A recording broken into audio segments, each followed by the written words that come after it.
Emma's Universe podcast. Where do we go from here? Where do we go from here? Emma's Universe podcast. Where do we go from here? Where do we go from here?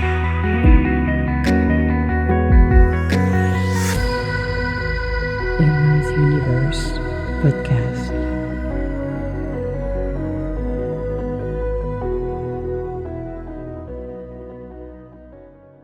Oh, good morning and or afternoon, wherever you are in the world, and welcome to Emma's Universe podcast. So today is Monday, and I'm going to be feisty a little bit, and I'm going to share a story that just happened. I've been dealing with Facebook support. I don't know if you deal with any support, especially for social media. And regardless if you're a billion-dollar company or not, customer service and help, especially when you ask for support, should be right there. Well, I've been asking for one thing for the past month. When I was setting up some of my stuff in my profile, and I got the runaround for an entire month until finally I reinstated and re-explained something. And finally, her name is Penny. I don't know. I think it's just a nickname over there to look more English than anything else. And that's fine by me. You know, whatever nickname you use is whatever nickname you used. She provided me a series of stuff, plus I had to complete a form, which was fine because that form, I know that form forever. If you fill out your tax form and stuff like that, like W-9 and stuff like that, you know how to fill out your form, especially when you have a business as well. So I saw it this morning very early. And, you know, word of advice, when you receive an email like that, just respond right away. Don't wait, because at least you will get the right person that sent it to you. And I waited a few hours afterwards because it was early. I'm like, we'll do it sometime in the morning, which is fine. So I completed every information, completed the form, sent it out. Within about 5 minutes, I got an answer back saying to me that there was an error in the form, that it should be handwritten or blah, blah, blah. And I'm like, what the freak? I said, this is a hand signature. I didn't sign it in blue. I signed it in black. So next, I said, fine. If you want to play the game, I responded to them. They responded with the same generic email body. And I'm like, okay, we're playing a nasty game right now. Fine. Let's have fun here because, like I said, I'm determined. I'm freaking stubborn. And I know when I'm doing the right thing, you better not to say no to me because I will continue to push over and over and over. So I re-signed the document in blue ink. And I'm like, here we go. And they started, different person sent me the same body thing, saying it was an error, it wasn't under a PDF, it wasn't this and that. I'm like, are you freaking kidding me? I said, this is how you're going to trigger me? Well, let's play the game. I'm going to continue to send you this until somebody do it. It took over 4 hours and several back and forth.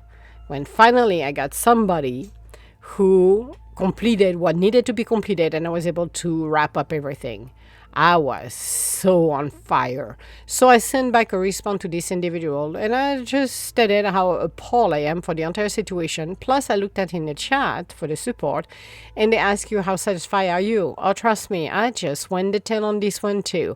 Not only I was extremely unsatisfied, but I wrote a book explaining very clearly how pathetic and sad it is that you getting people playing a nasty game when the form is completed, but they're incompetent enough to do not be able to update things properly, but they're going to play the nasty game back and forth and back and forth.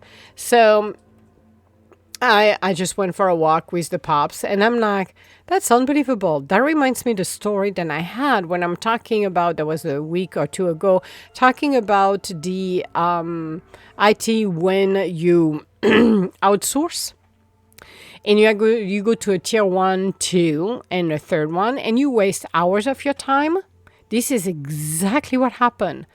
And every single time I explain for that billion-dollar company, I'm not going to name them because it's not even worthy to name them. When you outsource, you pay for what you get. And that's the same thing with Facebook. I was amazed how incompetent some of those people inside of it are. And they just go back and forth and send you some ridiculous form when you complete things properly. It brings so much frustration. At the end of the day, you're a social media, multi-billion-dollar social media platform. You should have the state-of-the-art support, not an outsource somewhere, level 1 and 2, who are so incompetent that will trigger people. That, to me, is pathetic, especially for somebody, and I'm going to say what I got to say on this one, who has been using farming under the false pretense to buy property in Maui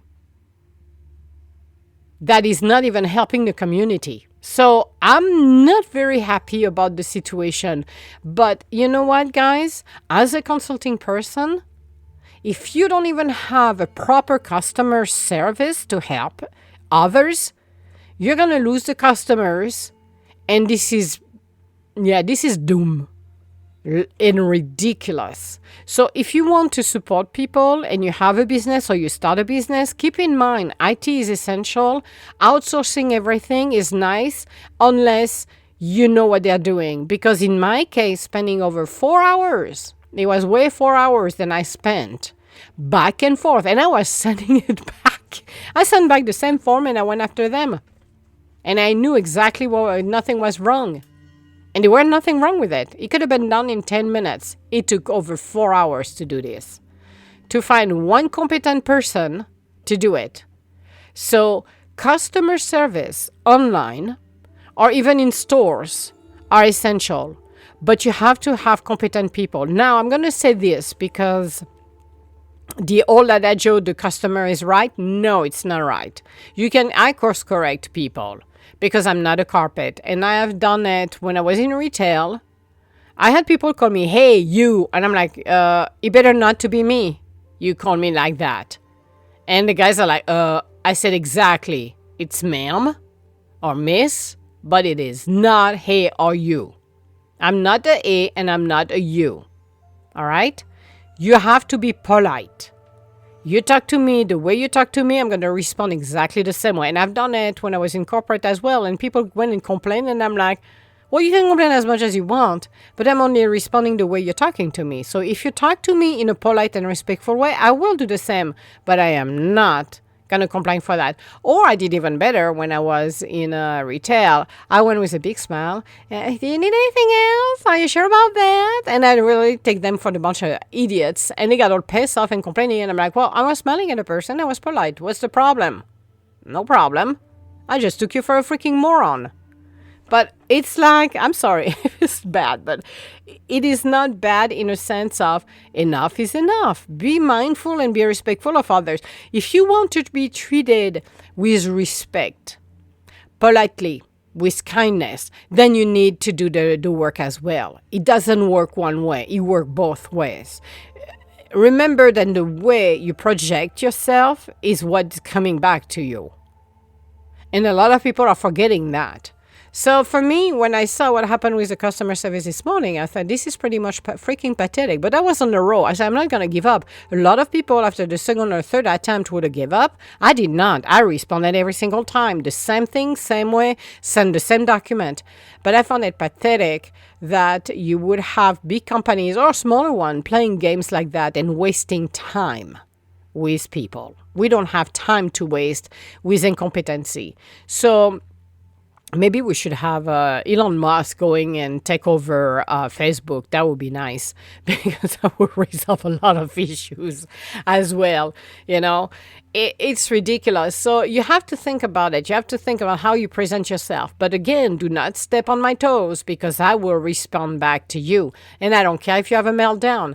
Respect is respect.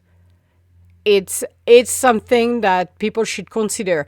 Some individual think they should be respected. I have a title, I should be respected. No, the title doesn't make the person. You make that person. A title is nothing at all. And a lot of people don't understand that because, I have a title, I have to be special. No. When I was in corporate and I pissed off a lot of people, which I did not care, I will treat a CEO or the person who scrubbed the toilet exactly the same way. because you never know when you need help. And for me, being respectful and mindful of what they're doing in their job they're doing a good job.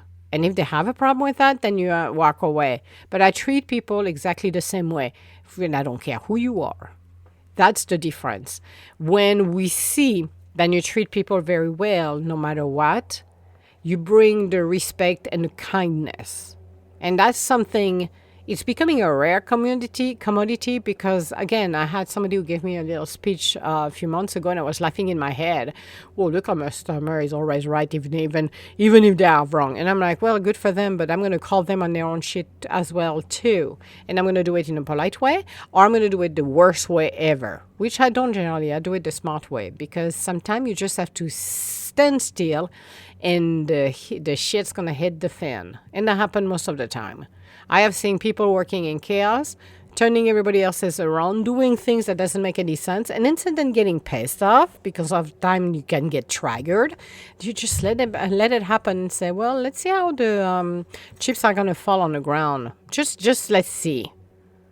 I'm like, I don't need interruption by people who don't know what they're doing. Just step back and let the expert do their work. But when it comes down to customer service, then the motto should be, if the person is not competent to do the job, who doesn't want to do the job, then it should be redirected somewhere else. But there should not be a back and forth on false communication. This is not true, where you waste your time. And again, a $1 billion company, like a smaller one, should do exactly the same way. Customer service is one of the key right now, the user experience. Everybody wants the good user experience. Well, Facebook suck at it because the user experience sucks. It is not a pleasant user experience, wasting a time to explain things that are very clearly explained.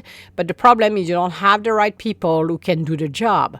So there should be people specifically trained on some of the most common issues. Those are not odd issues, they are common issues. And for other people, if they want that position, then they should be trained properly. If they cannot do the job, then they should be monitored, they should be retrained or moved somewhere else.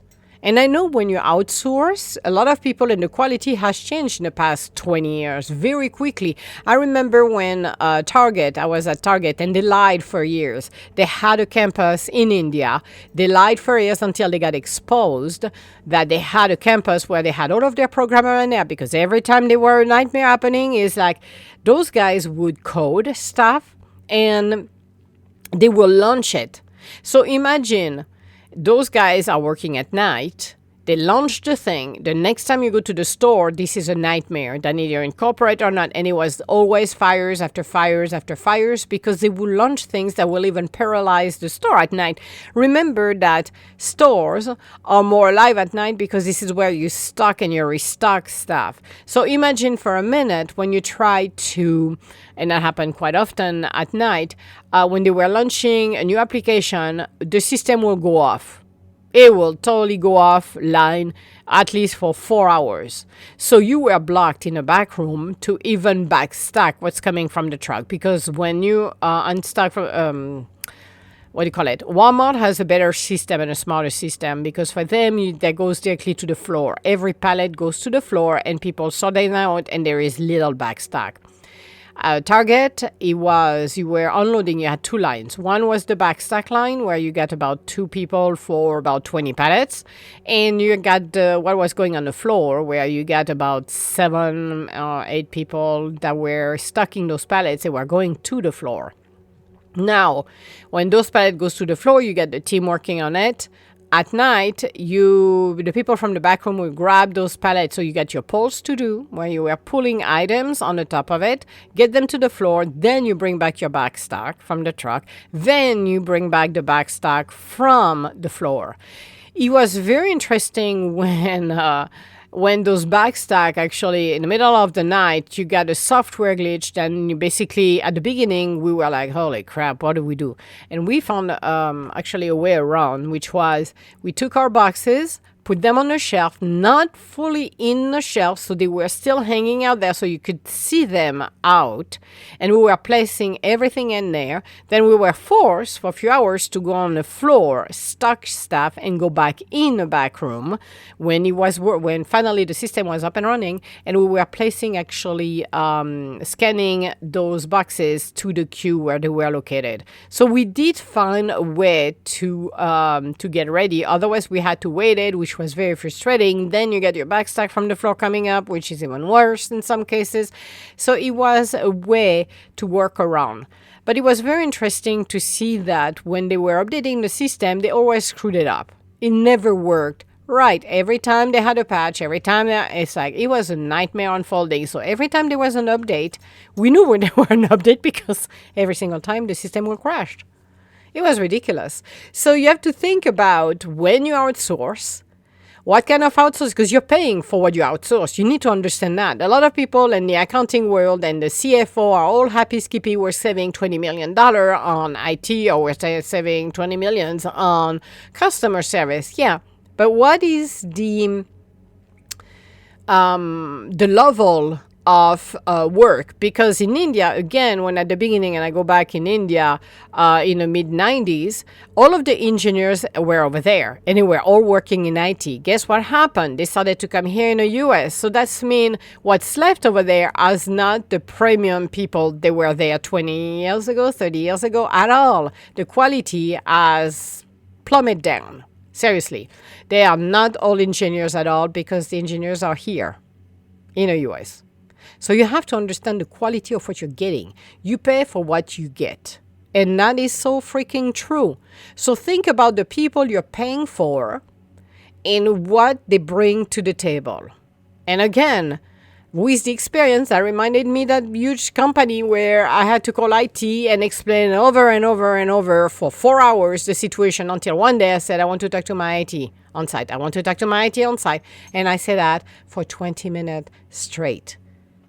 And I was doing this every single time. So I was able to pass by those crazies over there and waste more of my time.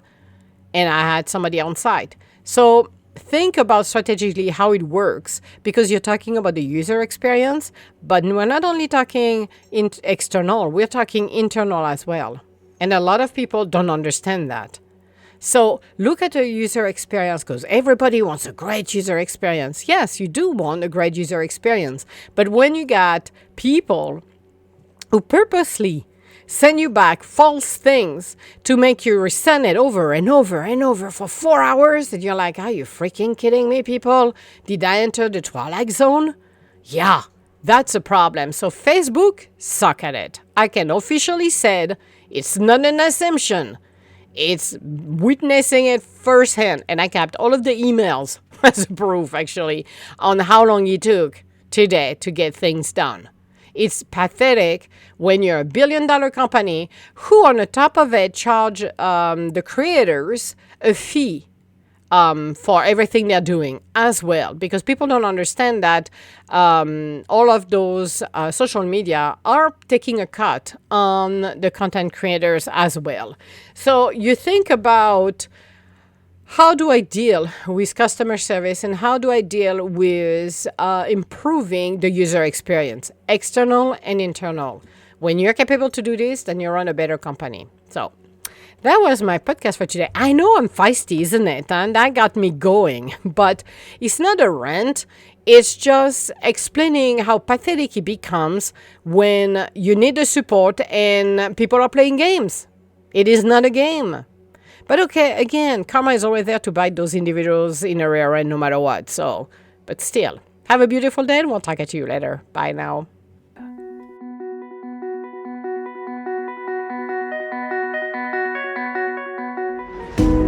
Where do we go from here? Emma's Universe Podcast. Where do we go from here? Where do we go from here? Where do we go from here?